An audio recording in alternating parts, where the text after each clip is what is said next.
Go down, Moses, way down in Egypt land.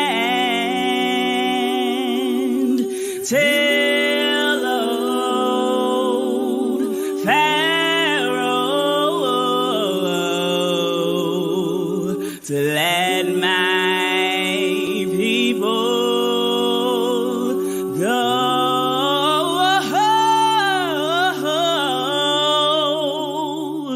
Go down, Moses,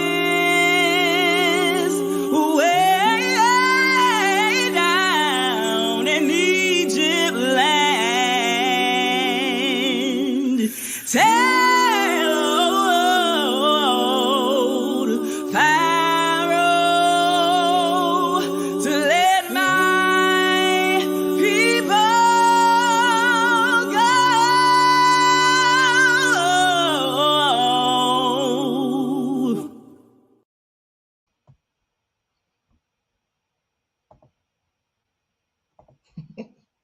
Sorry about the technical difficulties right now. What up, everybody? It's your boy, Kung Fu Hebrew, once again coming at you live on a Saturday. Shalawamo, once again to the UAB. That's the unaffiliated brews out there checking in with me tonight.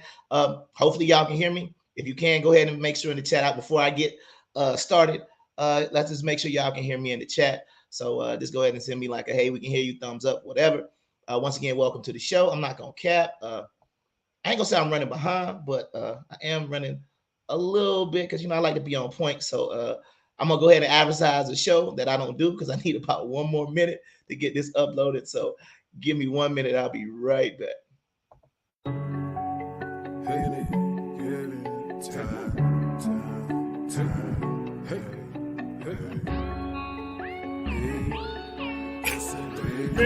And that is the beat.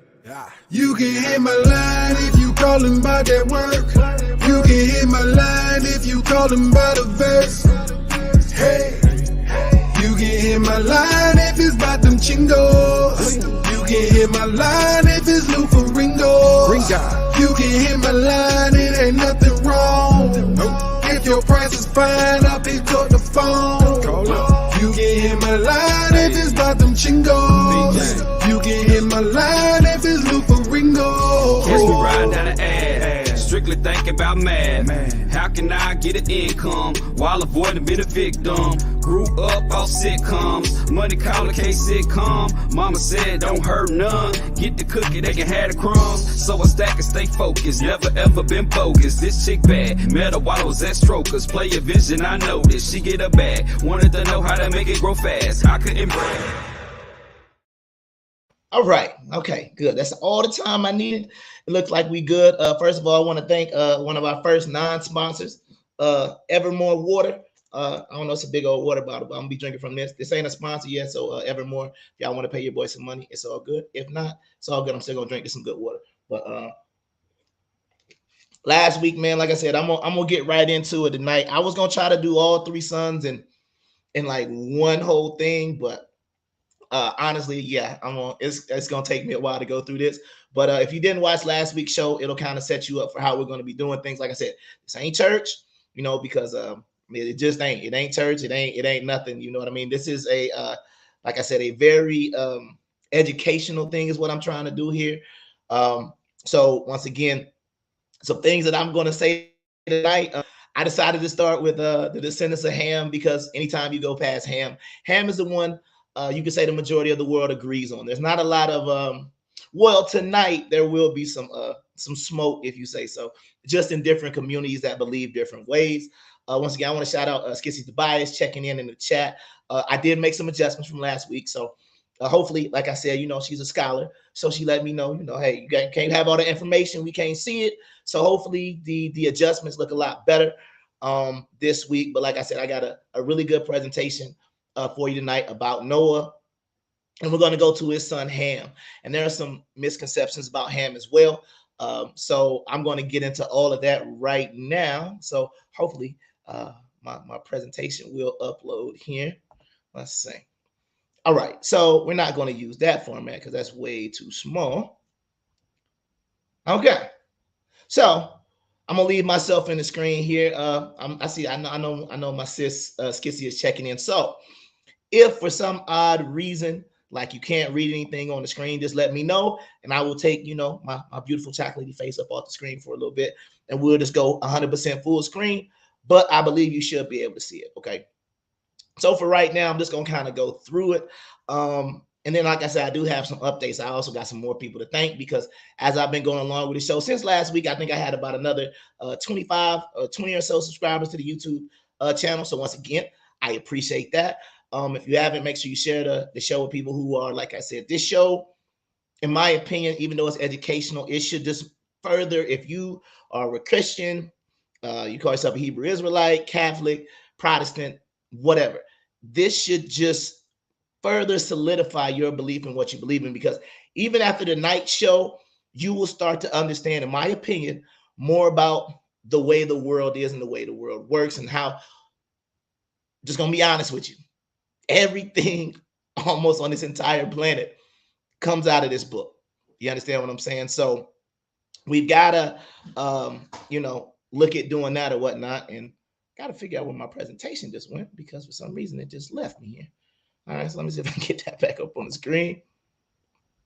Okay, and for some reason that is the the one from last week. So once again, give me a quick second. I don't like I said, I don't know where that just went, but no problem. This is why you do things on the fly here a little bit, but I hope everybody's doing well. I'm going to get into it, and I'm just going to talk about what you're going to be seeing here in a second. But let me see. Let me email this to myself, because for some reason, I don't know why this just left me like this, but it's all good. It's all good. See, this is the one thing we start dealing with technology. It was up there. I didn't hit nothing. And then all of a sudden it just takes it out straight up live. But it's all good. We adjust on the fly. So let me get that document right quick. Boom. Email to myself. All right. Let me pull up my email. But like I said, tonight we're going to be talking about Noah, and we're only going to focus on the first son, and not the first son, but we're only going to focus on the descendants of Ham tonight. So let me go ahead and let me see. I think I might have another quick little video for you. Like, let me see. I got any other advertising on here? Let me see. No, it's all good. It's all good. I don't need no advertising. It's all good. It's you know what? Give me 15 seconds. If any of y'all are watching, I don't know. This is a funny video, so I don't know. I don't even know why I even had this on here, but I'm not gonna even play that really. So I'm just gonna leave that right there, because that's gonna kind of throw me off. So let me see. All right, so here is my PDF. Bam, download. All right, let's get that back up on the screen. Present slides. My computer. Yeah, we know. All right. Download. Bam. Bam. All right, it's uploading. Give it about 3 or 4 seconds. But like I said, up until that point, I just tell you what was on the slides until it comes up. But basically, like I said, we're gonna be talking about Noah tonight. All right, it's gonna be Noah, his son, that lens. It's gonna be like a 3-part series. So part 1 is going to talk about Ham. Like I said, the reason why I did Ham is because, in my opinion, he's the least controversial. A lot of the different things come in when you want to start talking about the other son. All right, so good. So stay where you at right now. Okay, don't move. All right, so let's get into it. All right. So first thing, like I said, this is an academic thing. The first thing I always like to ask people is, you need to have some study questions. So I am going to take myself off of the screen now. And this is a question of self-reflection, in biblical terms. What defines a marriage? So I'm not going to go into that tonight. These are just like some questions as we kind of, like I said, as we try to strengthen our faith, as we try to strengthen our walk, as we call it. There are certain things that I think, being the fact that we live in 2023 and not biblical times. Wilbur, please move. This dang cat is clearly sitting there trying to chew on my cord, but okay. There are things that I think we say are kind of outdated, or whatever we got to do. So that's, some people say, hey, God respects the courthouse. God respects the the ceremony, whatever, right? So I just want you to think in biblical terms, right? What defines a marriage? And think about scripture and verse once again, because on this show we always got receipts. All right, what scripture and verse would help you to reach that conclusion? Not just what you think, not just what God thinks, but what scripture and verse could actually lead you to that. Okay, the second question: are there any laws, statutes, or commandments that are no longer applicable because of technology? Okay. And the only reason why I put that up there is because, once again, I'm not trying to tell you not to follow any laws. And there's another thing I need to clear from last week, just so I can make sure we're all on the same page. When I said we are not under grace, we are under the law, what I'm trying to say is absolutely we are under grace, but that is only because the American judicial system doesn't match up to the Bible, right? I can go commit adultery tomorrow and y'all won't take me to the middle of the city and stone me, right?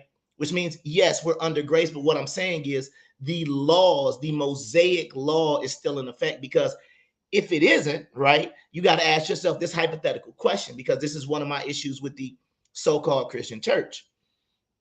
The way sin is taught in most Christian churches, sin doesn't exist, because basically every time you commit a sin, all you have to do is ask forgiveness.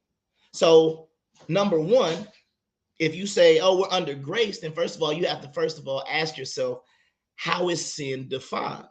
How can you define sin if every time you do something wrong, you can just go ask forgiveness and God? That's a great thing. But honestly, the question that you have to ask yourself is, what separates you from everybody else in the world? The fact that you can go ask for forgiveness. And if you say yes, I say, well, why would you want to create a sin doctrine? Why is that what the majority of the churches teach, right? So just think about that. So I just want to clear that from last week. Somebody's like, no, we're not under the law. What I'm saying is the Mosaic laws are still in place to make sure, because otherwise, how do you commit a sin? And you also have to be in agreement that there are no laws created outside of Genesis, Exodus, Leviticus, Numbers, and Deuteronomy, the Torah. Outside of the Torah, there are no more laws. So if you're telling me, hey, in Galatians or in Romans or in that is a man writing something down telling you it is a sin. Because if Moses didn't write it, Moses wrote the law. We got to understand that Moses set of course God did, but you understand what I'm saying? Moses, if he didn't write it, it ain't a sin. So like I said, I ain't going to dwell too long on that. I'm going to get right into it. Here we go. So once again, I want to thank my boy Kyle. He put me onto the blueletterbible.org, and we're going to be able to get a fuller view tonight, and I appreciate him adding this on. Let me know about this, because now I can actually get into the root definition of what some of these things mean. So these are my main sources that I like using: the Amplified Bible, all right, the complete 54-book Apocrypha, the Tanakh, because it has the Hebrew, the Antiquities of the Jews by Flavius Josephus. And now I'm also going to add in the blueletterbible.org. So once again, I mean, people are going to be trying to debate me. And like I said, once I decide to do live calls or answer questions, stuff like that, people are going to want to debate some of the things I'm saying, which is fine. But once again, you don't have to debate me. You just have to debate these receipts, because these are formulating my thoughts, but they're not necessarily my thoughts. Okay. So something that I'm going to say is coming out of one of these 5 sources, and then always Google Translate. If there's something in Hebrew I want you to hear, I'll tell you to open up Google Translate. But let's go ahead and get right into it. First thing we got to talk about, we ended last week's show talking a little bit about Adam and Eve, the Garden of Eden, the fall of man. So in between that part and once we get to Noah, there's a very obscure people talked about in the Bible, and this is called, I believe you pronounce this, the Nephilim, right? So Genesis 6:4 speaks about giants and the sons of God, or Nephilim, sleeping with the daughters of man. Okay. Josephus confirms this in the Antiquities of the Jews, which from now on, I'm just going to say AOJ instead of trying to write it down, because it takes too much space. Okay. And it says that, so basically some people have these thoughts, because once again, you got to ask yourself, what are the sons of God, right? So in Genesis 6:4, and this is why the Blue Letter Bible is good. So once again, I'm going to go to my Blue Letter Bible, okay? And then you need to make sure you type in, this is what's called the Strong's Concordance, right? So they're called the sons of man, sons of God, okay? So if I type in the word sons, and it'll tell me basically how many times it appears in the Bible, okay? So I'm in Genesis 6:4, so I'll scroll down, and this is blueletterbible.org if you want to follow along, okay? So I'm in Genesis 6:4, and it says there were giants in the earth in those days. And also after that, when the sons of God came in unto the daughters of men, and they bare children to them, the same became mighty men, which were of old men of renown. Okay, so that's Genesis 6:4. So what I'm going to do is, there is a number right next to where it says sons, which says H1121. Because this is something people don't want to talk about, but this is what the Bible is saying. This is confirmed within the Strong's Concordance. Okay, so H1121, right? It'll tell you that. It can also, you can click on it, and it has a nice little pronunciation. So let's see what this sounds like. See if I can get a guy to say it. Oh, hold on. Let me take my Bluetooth off so you can actually hear what he's saying. Let's try it again. All right, well, this dude don't want to talk tonight, so it's all good. So if you go down to where it says Strong's Info, it'll say a son, right? And it'll give you all the different ways that it can be used. And right here, you'll actually have a translation count. It says the King James Version translation count. So it can mean son, children, old, first, man, young, child, stranger, people, right? So then there's an outline of the biblical usage. And it says it could be son, grandson, children, youth, sons, as in sons of injustice, or sons of God for angels. Okay, so when it uses that term sons of God, based on the Strong's Concordance and based on the book of Josephus, it's talking about angels coming down having sex with women. I know some people say, hey, in the New Testament, it says something different. Once again, you can argue with the book of Josephus, and you can argue with the Strong's Concordance, okay? Because it tells you in the Bible how it's being used. So you can, like I said, check that on your Blue Letter Bible when you get time. I put, Josephus says that Adam predicted that the earth would be destroyed once by fire and another time by water. He claims that Seth and his posterity built a brick and a stone pillar that would that would survive either calamity. Hold on one second. And basically, he's still saying it still remains to this day in the land of Syria. Okay, and that is in the Antiquities of the Jews, book 1, chapter 2, section 3, where Josephus says that. And remember, Josephus is looking at the Bible not as we look at it with Genesis, Exodus, Numbers. He doesn't look at it, he just calls it the sacred text. And it's a bunch of, like, you know, once again, we talked about this in the first show. The Bible, as we view it, is a compilation of all the biblical books put together. Okay, so let's go on. Noah, all right. Genesis 5:28 and 29 says Noah was born to Lamech at 182 years old. Noah, which if you go to the Strongs, is H5146 in Hebrew. That's the character for what Noah is in Hebrew. And his name means rest. And once again, the root of that would be Strong's 5118. So once again, if you're following along in your Blue Letter Bible, if you type in Strong's H5146, I believe that should bring up Noah. And if you type in root Strong 5118, that is the root of the word Noah, and it should mean rest, okay? Genesis 5:32 says Noah was 500 years old when he had his 3 sons, Shem, Ham, and Japheth. And I say this is a supposed birth order based on Genesis. I'm not going to say which one's the older right now, which one's the youngest one right now, just because that wasn't necessarily the focus. So I'm just going to say that's why I put an asterisk right here. All right. And then once again, another book that I do use is the 56th book Apocrypha. So in the book of Jasher, chapter 3, verse 15 and 16, it says Noah took a wife named Naamah at 490 years old, and she was 580 years old. So once again, you can take that with a grain of salt. Some people have problems with the book of Jasher, but there are references to the book of Jasher in the Bible. For me to say that the book of Jasher that I'm reading is correct, because some people say no book of Jasher survived, I don't know what to tell you. I'm just telling you this is what the book says. So once again, you have a problem with the third part, go argue with whatever book of Jasher is in the Apocrypha that I'm reading. But apparently that's Noah's wife's name. All right, so let's keep going.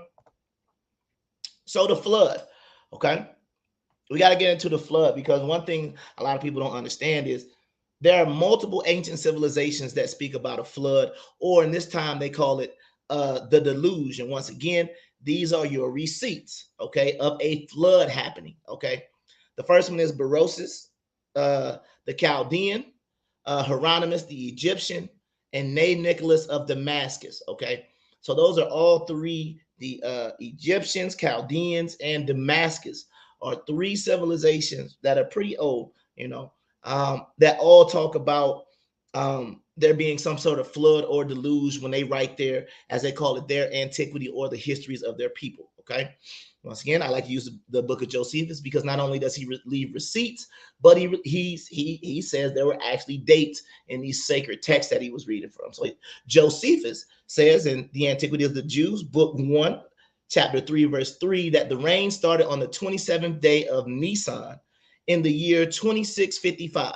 So he's saying 2,655 years from when Adam was created. This is when the flood happened. Okay, so that's another thing we're going to get into a little bit later, but time, because based on what Josephus says and based on the Hebrew calendar, there is a belief that the earth is not as old as we believe it is. Now, some people want to talk about, well, how long is time to God? Right now, I'm just speaking in human being time.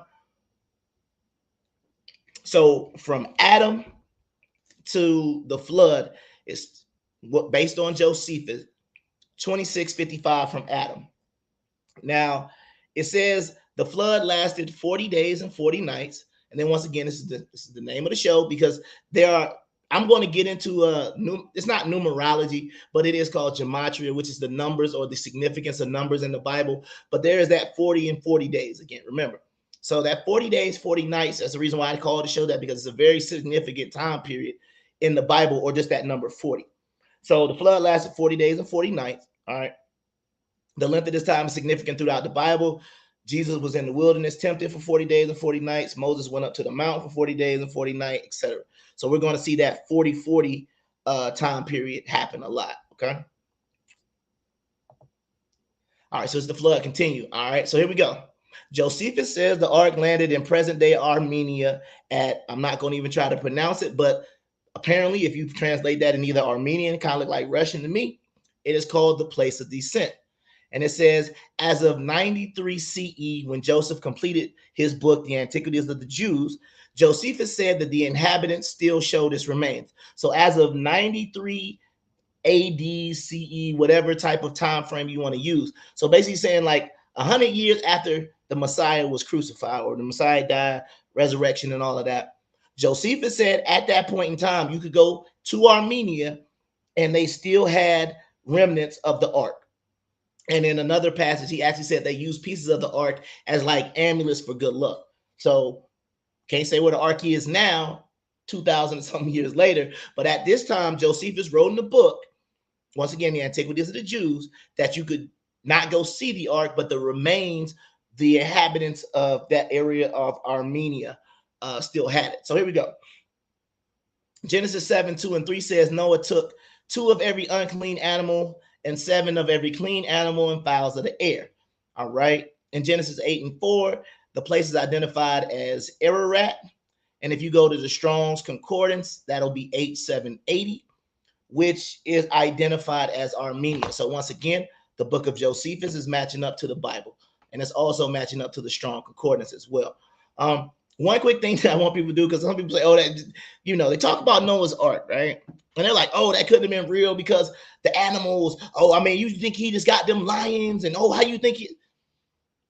Now, this is my opinion. So once again, right, I got to go ahead and get the nice little hierarchy that I like to use on this show all the time, right?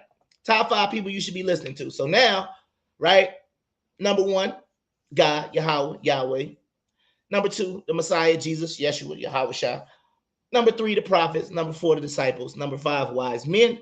And the last person you should be listening to is me. So this is my opinion right now. I believe that Noah was huge, okay? Because they say the ark was 3 stories high, okay?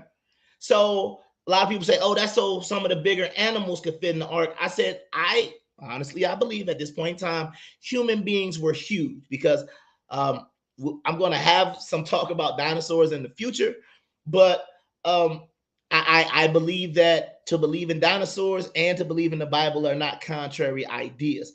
I just believe that people believe that Noah was the size of my man from Gladiator in that terrible Noah movie they made a couple of years ago. I don't think that's true.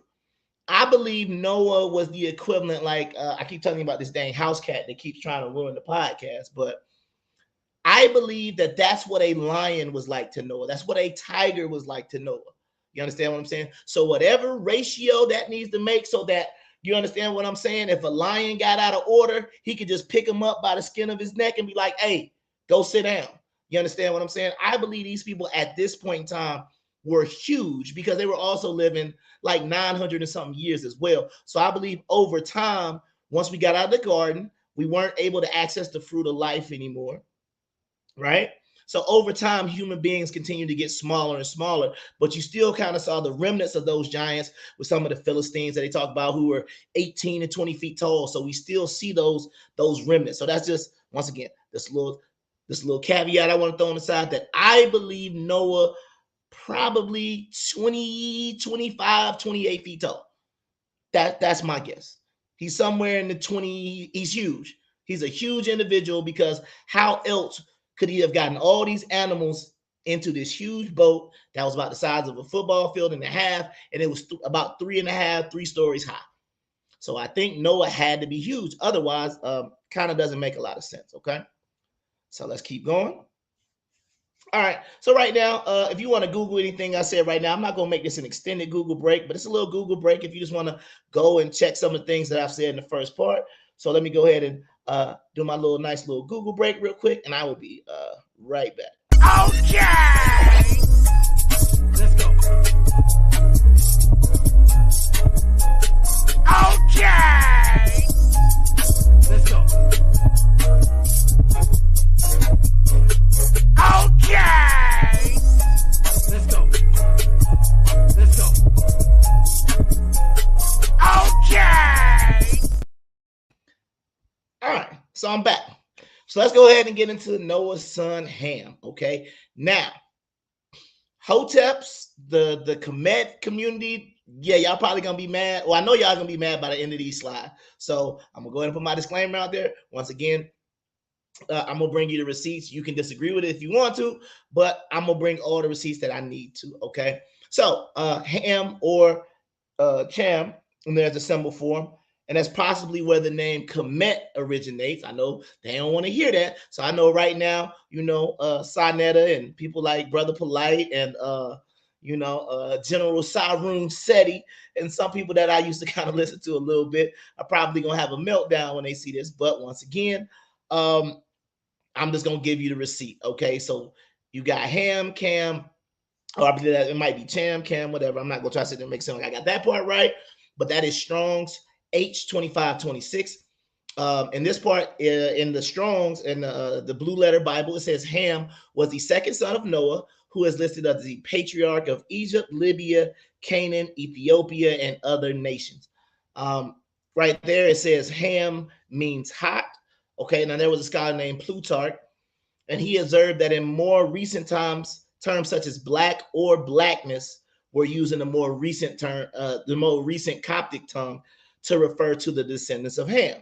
Okay, so you're going to start to see that Ham, Cam kind of connection, like I said, coming up. Okay, here we go. So like I said, Hoteps, as my boy in, I believe it was Samuel Jackson, one of his first roles in Jurassic Park, like he said, hold on to your butts because y'all ain't gonna like what's coming next. Here we go. All right. So this is the first part, right? Because this is an argument a lot of people say, like, this is one of the big arguments of black people in America, right? Why do y'all believe in the Christian Bible? Don't you realize they use that Bible to enslave us and all those different things? Now, this is because, once again, people don't read. And Ham was not cursed. Remember, the story of Noah is that, after they got out of the flood, he started growing them some grapevines. He made them some wine and he got drunk, right? So apparently Noah, once again, I told you this dude is huge, right? Pause. But you know what I'm saying? He laid up in this bed, right? Naked or whatnot. And here come Ham laughing like, yo, you see Pops over there butt naked, dog. And Shem and Japheth, they used like a sheet or something to cover their eyes, and they walked over backwards to cover them up. Meanwhile, Ham laughed at them. So Noah cursed him through Canaan. That's the reason why all throughout the Bible, there is always some type of smoke or beef with Canaan, right? Don't marry a Canaanite woman. If you look at where the land of Canaan was, what land is that? That is the land that ended up being the possession for Israel. He told them to get all the Canaanites and all of those people out there. So a lot of times people refer to black people as the descendants of Ham. We're going to get to that. Black, when I say black, once again, I'm talking about black Americans. When I use that term black, I'm only using that as an American term. If I'm talking about black people worldwide, I will specify. But when I use that term black, I'm talking about black Americans at this point. Okay, so then secondly, I said this is why Israel, in quotation marks, inherited, because we didn't inherit it. We had to go fight and kill some people and get them up out of there. The land of Canaan to fulfill the curse placed on them by Noah for Ham's sin, his nakedness, and laughing. Okay, this curse was one of the major justifications for the transatlantic slave trade and chattel slavery among Christian nations, because they thought all black people were descendants of Ham, based on what the Bible says, and they thought all black people across the world were cursed, and it was basically their God-given right to enslave black people. Okay, that's based on the Bible, and that's based on being the descendants of Ham, and that's based on the early Christian Catholic thought that all black people were descendants of Ham and cursed by Noah. Okay, so here we go. Cush. All right, one of the most obvious names, right? I know the Kemetic community, and I just love the way they put that. We got that CH and we got that C and we got that K, right? So they changed it to a K. That's also, pretty popular weed, I guess. But they put a K on it as well. I don't know if Kush is spelled with a C or a K when it's weed. But anyway, Kush means black. Okay, that's Strong's H3568. And Kush occupied the southernmost region of Africa and Arabia. Jeremiah 13:23 talks about Ethiopians having unchanging skin, like a leopard's unchanging spots, basically meaning they were a very dark people whose complexion does not change over time. You understand? A very, very dark skinned people. When Josephus refers to them, he refers to them as Chus or Chusites. Okay. So that's the reason why when I talked about it before, Ham has also got that CH or like Cham or CH part to it. So this could the same way Kush could be Chush. And we have that CH-C-K connection, okay? And one thing that we're going to start to learn when we start to go through this Bible, and we start to go through this history, I'm going to say it multiple times, people will tell on themselves. So you don't have to make it up. You don't have to get called all types of names. Oh, you want to say, no. Let people talk long enough and they will tell on themselves. So once again, people will start to tell you who they are, where all their things originate. Because one thing, when we start looking back on history that I don't think a lot of people take into consideration is, where does all this stuff come from? How does somebody just randomly decide one day, you know what, that's a God, and the God's name is going to be this, and the God, You understand? Now, we understand how we can say like the Hebrew God is different. But like all of the guys, like, Jupiter, Zeus, Osiris, Thor, where did all of this stuff come from? Because you got to understand there isn't too many like original thoughts out there. So you have to realize that, and what I'm going to try to prove is the overwhelming majority, if not all, if I can prove it, of every single deity that has ever been created on this planet is somebody in the Bible being deified or a person being deified, and I'm gonna prove it. Mizraim. So here we go. Now I know, like I said, once again, I apologize to all the Hoteps out there because I know y'all gonna be mad at these next two slides. But once again, if you have some sort of disagreement, then please bring me your disagreement. Mizraim was the second son of Ham, if read in the order in Genesis 10 and 6, right? If I read Genesis 10 and 6, he gives an order of the sons of Ham. So if I read it in the order, Ham would have been the second one. And it has the root of Strong's H4693, which is pronounced Mastor, are the ancient Egyptians, okay?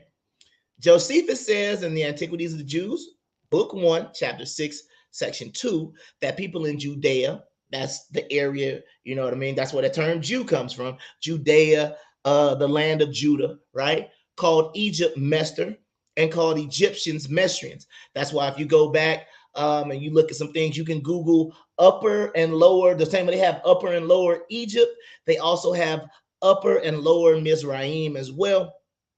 So you can Google that on your free time if you don't want to believe that.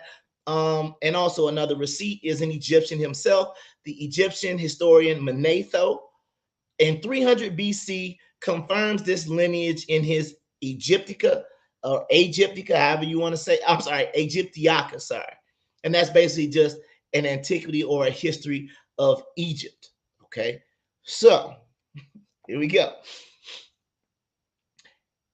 In certain circles, or not even certain circles, but you know, in some information I found, right? Ham is identified as one of the that's supposed to be elder. That's a typo. Elder deities in the Egyptian pantheon, i.e., Amun-Ra. An Egyptian said that Amun means concealed one, which is similar to the Hebrew root of Ham, which is HMH, which means to shut the mouth. The sixth, and this comes from the 6 days of creation, and this is at christianhospitality.org, chapter 16. This theory also is in Faber's Origin of Pagan Idolatry. The reason why Faber's Origin of Pagan Idolatry is and it's a very good read. So if you want to get some books, it's another great book that'll solidify, because I know how people talk about, oh, some of the things we do in Christianity is pagan. Well, if you go back and you start looking at even the pagan stuff, it still all come from the same place. Now, what I want you to pay attention to is I want you to look at the person at the top. Now, in the Egyptian pantheon of gods, that is someone called Nu, N-U, an elder deity named Nu. And if you look at him, his name means water. Okay. Now, what I want you to do is look at the picture below. Okay. There is a guy holding a boat, and there are 7 people on the boat. Okay, so name means water, guy carrying a boat, 7 people on it. So you say, well, once again, significance, you got that 7, that's that data completion, I mean the number of completion, right? 7 plus you got to remember how many people were on the ark. 8, right? So if you count the guy holding the boat and the 7 people on the boat, you understand what I'm saying? Then the way I'm presenting this is Noah and his sons and their wives being deified. I beg your pardon. I beg your pardon. So sorry, Dr. Umar, but once again, this is where I'm reaching, you know, with what I've been researching. Okay, so let's keep going. Foot is the father of the country of Libya, named after the son of Mizraim, named Libios. That's out of the Antiquities of the Jews, book 1, chapter 6, verse 2. It also is in Strong's number 86316, and there's the Hebrew next to it, and it says that foot means a bow. Okay, so once again, when you look at foot, we got the green, we got the black, we got the red. Okay, so it kind of looks in the next couple slides, you'll kind of see that same color pattern kind of repeating itself a little bit. Okay, so that's puts. That's what allegedly people in Libya look like. Okay, that's also, I believe, Libya was where Gaddafi, and I think that's where Gaddafi was from. He was in Libya. I'm not going to go into the political part of it, but he was, you know, taken out by the United States and all that stuff. But that was Libya, so that would be the descendants of Put. Okay. Philistine, right? Once again, we got that green, white, kind of black pattern again. Philistine was another son of Mesraim, who was the father of the Philistines, which are now called Palestinians. Okay. or Palestine. And this is once again from the book of Josephus. So if you want to know who the Palestinians are today, back in the Bible days, they were the Philistines, right? So once again, we take out the PH and we put like a vowel. That's normally how they change things up. Okay, so that is coming from, once again, Josephus, the Antiquities of the Jews, book 1, chapter 6, verses 2. Strong's number 8630. I'm sorry, 86430, and that's the Hebrew next to it. And it says that Philistine means immigrant in Hebrew. All right, so once again, if you got any questions, you can always contact me at Kung Fu Hebrew on Twitter. You can go to www.libre.tv. You can follow the channel Libre TV on YouTube.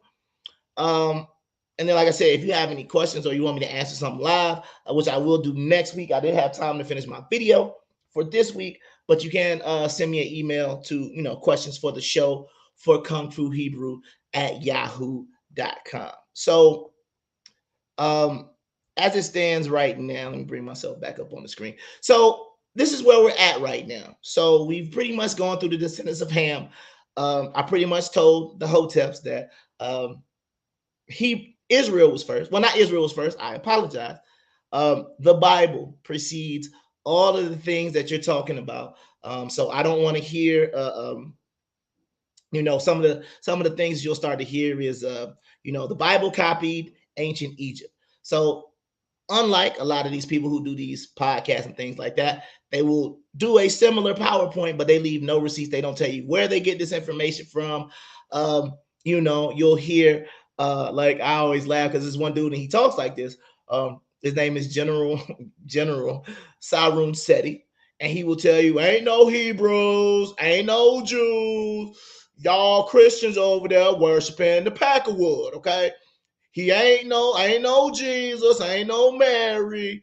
You worshiping the pack of wood, So if anybody ever heard him, I think I do a pretty good Sarun Seti, but basically, they will basically take the pictures, right?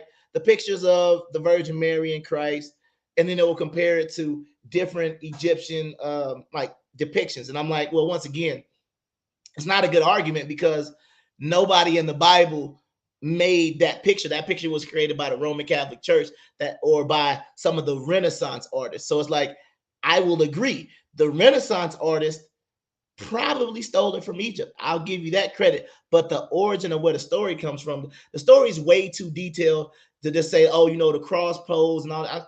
I'm like, it's too much detail in this book for it had this been copied straight from Egypt.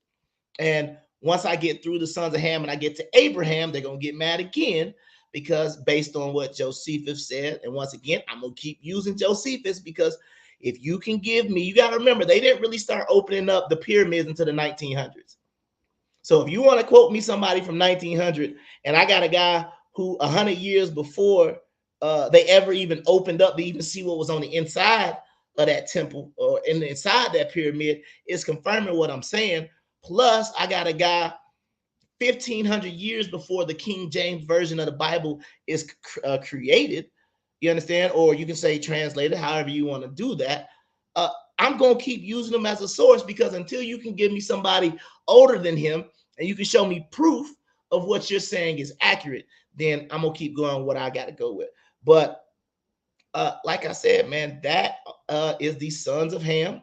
If anybody has any questions, like I said, I already put up my contact information so y'all can do that. That's pretty much going to end our show tonight. Like I said, once again, if you're not already, make sure you're already tuned in. We're going to do this every Friday at 7. I'm gonna kind of put it up to y'all. I don't know if I want to do the sons of Japheth because that's controversial depending on where you fall, or the sons of Shem is controversial depending on where you fall. So the next two controversial, but once again, I'm gonna come with all the receipts like I always do. So once again, I can say same thing like I always say. Don't blame me, blame your Bible. Or number 2, don't get mad at me, get mad at the author because he the one that put the information out there. So until next time, I've been the Kung Fu Hebrew. Y'all be blessed and Shabbat Shalom.